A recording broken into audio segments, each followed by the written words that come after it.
Salut, c'est Mike, bienvenue dans cette nouvelle vidéo. Alors c'est encore l'été, certains sont peut-être au bord de la plage, mais certains ont peut-être déjà commencé à entrer dans leur école en alternance. Vous êtes nombreux justement en ce moment à me poser la question. On sait que les écoles en alternance ouvrent, alors ça dépend des écoles, mais ouvrent parfois à partir de juillet, août.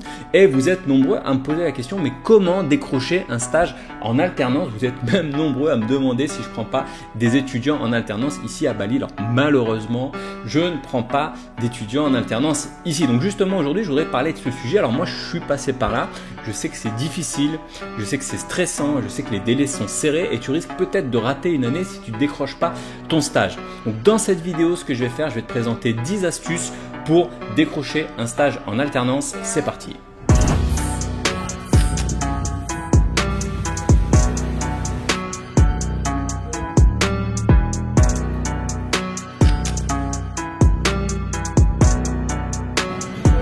Alors juste avant de commencer, si tu ne me connais pas, moi c'est Mike, je suis codeur, freelance, digital nomade. Je suis passé aussi par la case alternance, donc n'hésite pas bien sûr à t'abonner à la chaîne et activer la petite cloche de notification. Alors la première chose que je voudrais dire, c'est félicitations. Je pense que passer par la case alternance c'est quelque chose de positif. Je veux dire, si tu prends deux étudiants, un étudiant qui est passé par la case alternance et un étudiant qui est sorti d'école comme ça, qui a juste suivi, on va dire, des cours théoriques, je pense que la personne qui a pratiqué en alternance pendant 1 ou 2 années aura un avantage sur l'autre personne. Alors bizarrement en France c'est plutôt mal vu, alors ça dépend des secteurs, mais j'avais lu comme ça une étude qui révèle que 43% des Français ont une mauvaise opinion de l'alternance et ces Français pensent que justement c'est réservé aux jeunes en difficulté scolaire. Donc il faudrait vraiment enlever ça de sa tête. L'alternance c'est quelque chose d'hyper important, hyper positif et surtout pour les métiers de l'informatique. Donc si tu as l'opportunité de suivre une formation en alternance, jette-toi dessus puisqu'à la sortie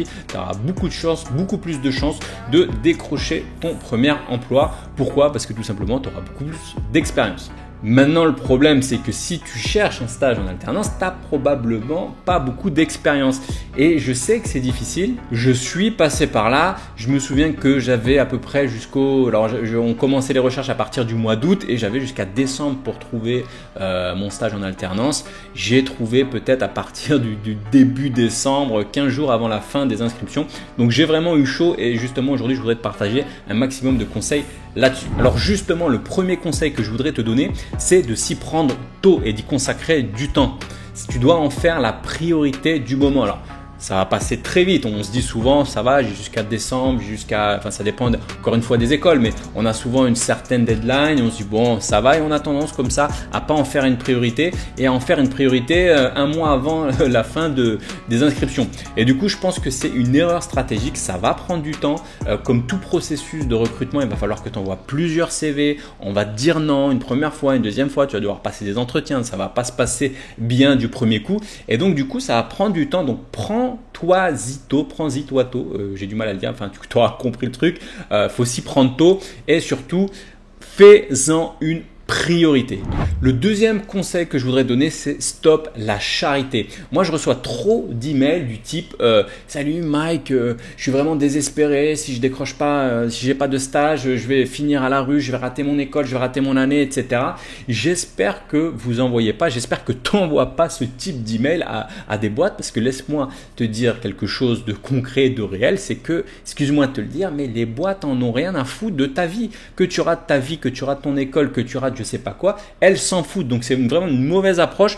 Voilà pourquoi j'en parle en fait et j'en fais un point particulier dans cette vidéo. Stop la charité. Je reçois trop d'emails de ce type. J'espère que vous n'envoyez pas des emails de ce type aux sociétés. Elles, ce qui les intéresse, c'est quelle valeur tu vas pouvoir leur apporter. Donc justement, le troisième conseil que je pourrais donner, c'est de te poser la question, que vas-tu leur apporter? Tu dois arrêter en fait de penser à toi, que le fait que tu vas être en galère, le fait que voilà, tu as besoin d'un stage, c'est la crise, c'est machin, tout ça. Non, tu dois arrêter de penser à toi et tu dois te concentrer sur les boîtes, sur les sociétés. Qu'est-ce que tu vas leur apporter concrètement? Tu dois les rassurer sur tes compétences, sur le fait que tu as des compétences actuelles qui sont peut-être minimes, mais que dans ta formation, tu vas acquérir de nouvelles compétences et que ça va bénéficier à la société. Tu dois aussi les rassurer sur ton autonomie.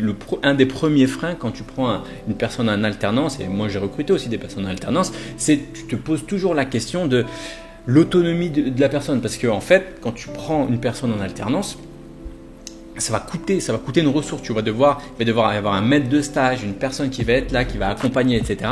Et si tu rassures pas sur le fait que tu vas être capable de comprendre les consignes et le fait d'être autonome, eh ben, ça va être une difficulté par la suite.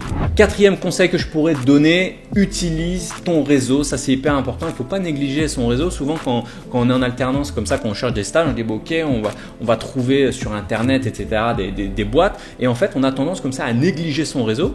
Mais tu as forcément des gens autour de toi, même si tu es à la campagne, même si tu es dans un coin perdu, il y a forcément des gens, des amis, de la famille autour de toi qui travaillent dans des sociétés. Et ces sociétés ont potentiellement besoin peut-être d'un stagiaire. Et même si elles n'en ont pas besoin comme ça directement, le fait d'en parler, ben, ça peut t'ouvrir comme ça des opportunités. On peut te donner le contact d'un chef de projet, des ressources humaines, etc.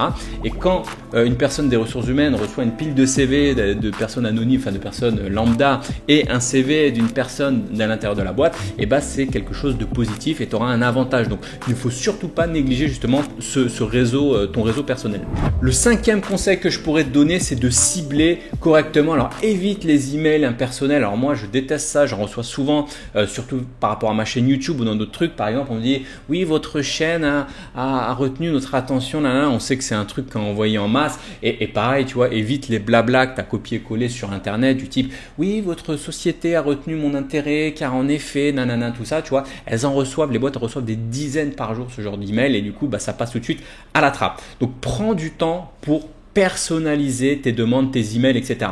Par exemple, si tu tombes sur une boîte, disons, de courtage, par exemple de courtage en ligne, tu peux arriver avec une approche comme ça. J'ai été intéressé par votre société de courtage en ligne et notamment sur la partie, je sais pas, tu trouves une partie, un prétexte et tu peux dire des choses du type j'ai vu que vous utilisiez tel techno et je pense pouvoir apporter quelque chose par rapport à ces technos. Du coup, tu vas retenir l'intérêt, on va se dire ok, tiens, il y a une personne, il y a un stagiaire comme ça, il est au courant de notre société, il est au courant de notre techno, etc. Et du coup, tu vas retenir l'intention par rapport aux centaines de CV qu'elles reçoivent chaque semaine avec des blabla habituels copiés-collés sur Internet qui partent, excusez-moi de te le dire, mais directement à la poubelle. C'est ce que je fais aussi quand je reçois ce type d'email un peu générique. J'appuie sur un seul bouton, poubelle. Sixième conseil que je pourrais te donner, je pense que tu es au courant de ce conseil, c'est d'utiliser des sites spécialisés. Il y a des centaines de sites spécialisés pour les alternances. Je pense notamment comme ça alternance.fr, mais tu peux même aller sur les sites classiques de job en ligne comme Monster, etc. Souvent, tu as une partie stage, tu peux aller là-dessus. Et n'hésite pas aussi à envoyer des candidatures spontanées, c'est-à-dire parfois, tu n'as pas de demande de stage officielle, mais tu peux envoyer une candidature spontanée et puis on peut se dire, tiens, ce CV, cette personne, ce profil est intéressant et du coup, tu peux avoir des contacts comme ça. Septième conseil que je pourrais te donner, c'est de préparer ton entretien. C'est hyper important de préparer ces entretiens. Si tu arrives à déjà décrocher un entretien, tu as passé une phase de filtrage énorme. Ce qui veut dire, c'est que peut-être tu vas envoyer 100 CV et sur ces 100 CV, tu auras peut-être 5 entretiens. Ok, c'est ok. Et du coup, ces entretiens, tu ne peux pas te permettre de les rater. Donc, il faut que tu prépares tes entretiens. Prépare tes entretiens comme un vrai entretien d'embauche. Ça veut dire que tu arrives avec un CV propre, ton CV il est clair, il est propre et surtout tu maîtrises tous les points, tu maîtrises ce que tu vas dire tout simplement sur ton CV. Donc qu'est-ce que tu peux faire? Tu peux t'entraîner chez toi. Alors ce qui va se passer, c'est qu'avec le temps, à force de passer des entretiens, ça va être fluide, ça va être clair. Mais au début, quand tu n'as jamais passé d'entretien, si tu n'arrives pas avec un discours clair, tu vas bafouiller, tu vas galérer, etc. Moi, je me souviens que les premiers entretiens, j'arrivais avec mon CV, rien préparé. Et j'étais là, j'ai fait l'école, j'ai fait le truc et je savais pas quoi dire, j'avais plus de matière à dire. Et justement, si tu t'entraînes justement à détailler un maximum ton CV et même si justement tu es en stage et que tu n'as pas beaucoup d'expérience, tu n'as pas grand chose à raconter, il faut que tu apprennes à élargir, à étirer un maximum d'informations que tu peux dire sur ton CV. Et ça, tu vas pas pouvoir le faire en live, ça risque d'être difficile, sauf si naturellement tu as la chat, etc. Mais le mieux, c'est que tu t'entraînes chez toi, à voix haute, tu discutes et tu parcours ton CV et t'expliques. Tu détailles un maximum de choses et quand tu seras en entretien, ça sera beaucoup plus facile pour interagir, pour communiquer à propos de ton CV. Autre chose, un point vraiment positif, mais un maximum de projets tech que tu peux mettre en avant, des trucs personnels. Alors, ce qu'il faut savoir, si tu sors d'alternance, si tu cherches une alternance, tu n'as pas d'expérience professionnelle, tu vois, donc on ne sait pas trop qui tu es. Et le truc, c'est que dans les parcours d'alternance ou autre, c'est que tu as plein d'élèves qui arrivent comme ça. Et tous ces élèves, alors tu auras deux types d'élèves. Tu auras les élèves qui arrivent comme ça et qui ont suivi le parcours, le cursus, et puis qui arrivent, et puis qui sont un peu là, on ne sait pas trop pourquoi, et qui demandent un stage. Et tu auras le deuxième type d'élèves, les personnes en fait, qui sont intéressés par la tech, c'est-à-dire des personnes qui ont déjà des projets, des petits projets sur GitHub, peut-être qu'ils ont rejoint des communautés open source, qui sont actifs sur Twitter, etc. Et tout ce genre de petits projets, peut-être que tu as créé un site web pour un ami, pour de la famille, gratuitement, etc. Et si tu arrives avec tout ce genre de petits projets, et ben là tu te différencies de la masse des autres élèves qui arrivent un peu comme ça en disant bah oui, bah j'ai pas d'expérience parce que je suis un élève, c'est normal, etc. Si tu arrives avec ça, tu feras une grosse différence. Donc n'hésite pas à prendre un peu de temps à te créer une présence en ligne, à te créer un profil sur Twitter, sur Git, etc. Le 8e conseil que je pourrais te donner, c'est habille-toi correctement. Alors ça me fait assez marrer parce que souvent en fait tu entends ouais mais nous on est des développeurs, c'est bon, on n'est pas des financiers à la défense, machin tout ça. Non, on entend tout ça et ça c'est vrai pour les développeurs qui sont déjà en poste. Souvent tu vois beaucoup de développeurs qui sont relax, qui sont à la cool avec des baskets et des t-shirts et ça il n'y a pas de souci. Mais si tu cherches un entretien, ce qu'il faut savoir c'est que il faut gagner des points dès le départ. Si tu fais une bonne impression dès les premières secondes, tu as un avantage. Il y a une expression comme ça, alors je ne sais plus comment ça s'appelle, qui dit en gros, pour une mauvaise impression dès le départ, il va falloir 4 bonnes impressions derrière pour rattraper ce déficit. Donc toi, il faut que tu arrives et que tu fasses tout de suite bonne impression. Et qu'est-ce qui fait une bonne impression? Dès le départ, quand on ne te connaît pas, c'est l'aspect visuel de la personne dès les premières secondes.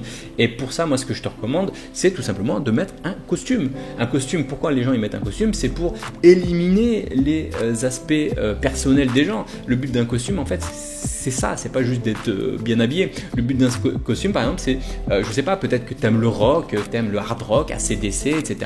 Si tu arrives avec ton t-shirt hard rock, AC/DC, ou si tu aimes le rap et que tu arrives avec ton t-shirt PNL, enfin voilà, tu vois, ça va pas le faire. L'idée du costume, c'est de rendre la personne la plus simple, la plus neutre, la plus propre possible pour gagner des points, en fait, dès le départ. Donc, moi, je te conseille, alors peut-être que tu n'es pas habitué avec le costume, tu vas trouver que ça fait too much, mais vaut mieux faire too much dans le sens avoir un costume et arriver propre plutôt que faire l'inverse et d'arriver mal sapé.